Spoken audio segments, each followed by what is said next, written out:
এই মুহূৰ্তত দিবলৈ আন এক গুৰুত্বপূৰ্ণ খবৰ। আপুনি চৰকাৰী পকী ঘৰ পোৱা নাই নেকি? আহি গ'ল 1 কোটি চৰকাৰী পকী ঘৰ।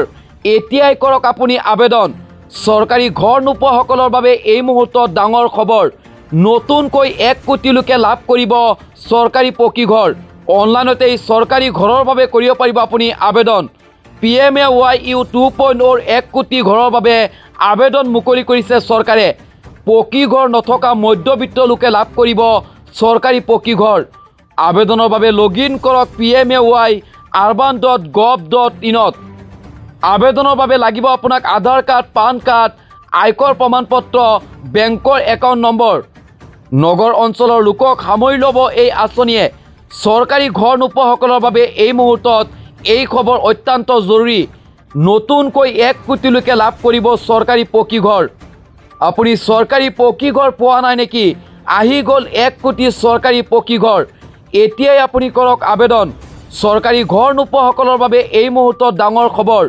নতুনকৈ 1 কোটি লোকে লাভ কৰিব চৰকাৰী পকী ঘৰ। অনলাইনতে এই চৰকাৰী ঘৰৰ বাবে কৰিব পাৰিব আপুনি আবেদন। PMAYU 2.0 1 কোটি ঘৰৰ বাবে আবেদন মুকলি কৰিছে চৰকাৰে। পকী ঘৰ নথকা মধ্যবিত্ত লোকে লাভ কৰিব পাৰিব চৰকাৰী ঘৰ। আবেদনৰ বাবে লগইন কৰক pmayurban.gov.in ত। আবেদনৰ বাবে লাগিব আপোনাক পান কাৰ্ড, আধাৰ কাৰ্ড, আয়ৰ প্ৰমাণপত্ৰ, বেংকৰ একাউণ্ট নম্বৰ। নগৰ অঞ্চলৰ লোকক সামৰি ল'ব এই আঁচনিয়ে।